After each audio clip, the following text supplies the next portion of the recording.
Australia is racing to finalise a $1 billion critical minerals deal with the US before Prime Minister Anthony Albanese is meeting with President Trump as both sides seek to reduce their dependence on China's supply chain dominance. For more, let's head to Melbourne. We're joined by Professor Chris Berg from RMIT. Professor Berg, usually when I turn up to a party that I'm not necessarily in agreement with the host, I bring a nice platter of something. Anthony Albanese is trying to bring some minerals. Yeah, and we've got a lot of them. I think it's underappreciated that while China does both dominate the production side of the rare earth industry and has nearly the majority of rare earths around the world, the storage of rare earths around the world, Australia is actually the fourth largest. We have 4% of rare earth minerals that we are aware of. And so we can play a really significant role in unblocking the challenge that the Chinese effectively embargo or export restrictions on rare earth exports to the United States and the massive implications that will have for the global and US economy. So I think Australia, we've got a really significant thing to offer the United States and the rest of the world. And I'm glad to see Anthony Albanese is using it. It's kind of weird, isn't it, right? Australia's economy is propped up by the Chinese buying iron ore and coal and gas and oil and all the things. When an Australian politician heads to the United States, it's usually to Wall Street to beg financial institutions not to cut our credit rating. But why aren't they going, and why aren't Americans historically buying Australian rare earths the way that the Chinese buy Australian coal and gas?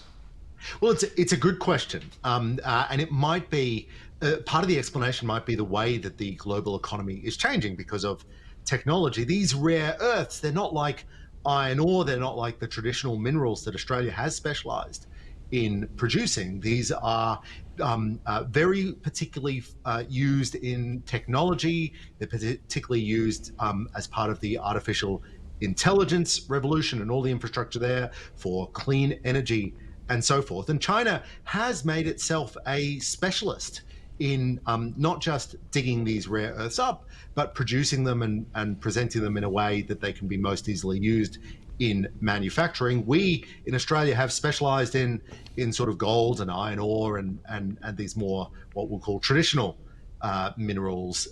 Now we're trying to move our way towards the rare earths because that's where the economy is going, but China is well advanced and much further along than we are. How does Australia compare to China when it comes to rare earths? Well, so we have 4% of the world's rare earth reserves. China has nearly half of the world's rare earth reserves, and China is much more advanced even further than that in actually getting them out of the ground, producing them, refining them, and so forth. We do very little of that in Australia. Now, over the last couple of years, this has been recognized to be a really significant problem, and the Australian government and investors and the mining firms have really tried to ramp up their production, the extraction and production of these rare earth minerals. But at the same time, we are well behind, even though we've got really significant reserves. What's driving the urgency behind the minerals deal? Well, there's enormous urgency around it, in part because China has decided to clamp down on exports of rare earths to the United States and to the rest of the world. The other part of it is that we are just desperate for more rare earths now because so much investment is going into technology. There's been an enormous demand for rare earths from, for example, solar power for a long time. But now that we've got this artificial intelligence infrastructure investment boom, maybe even investment bubble, there's an enormous demand for new chips. There's an enormous demand for the production of GPUs and so forth to power our AI systems, and we need rare earths for that. So at the same time, there's this supply crunch caused by Chinese and American global politics, but there's an enormous demand driver in new technology. Comes at a time, though, where companies like BHP are looking at shutting down some of these huge mines, particularly in WA. What's going on in Australia at the moment? Because it seems to be that many of these large mining companies are at odds with the federal government right now. Well, part of it is geopolitics. I think a lot of these big mining companies are very exposed to Chinese political demands. There's been an ongoing debate about exporting to China, what denomination of currency the exporters and importers will settle in. Will they settle in US dollars, or will they settle in the Chinese currency?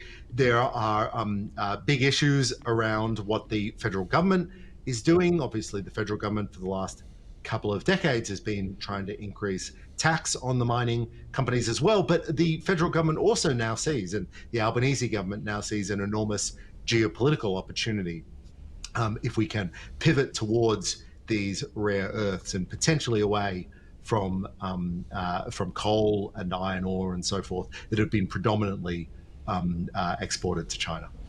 Yes, even American presidents in the past 100 years have had a big role in developing Australia, as we know, when it comes to our exports and also what we're doing with mining too. What role today could you see US investment playing in these projects?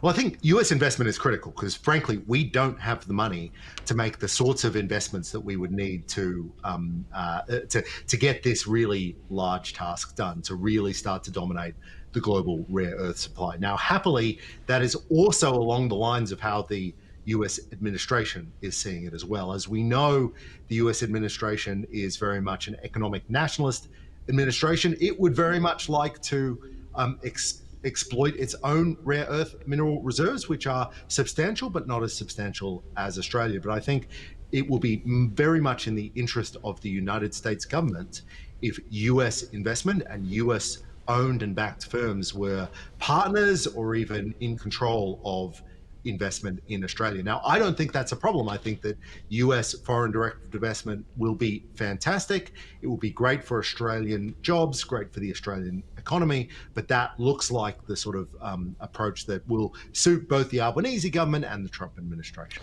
And talk to us about Trump's tariff threats against China, the 100% tariffs announced at the close of trading, the close of business on Friday US time.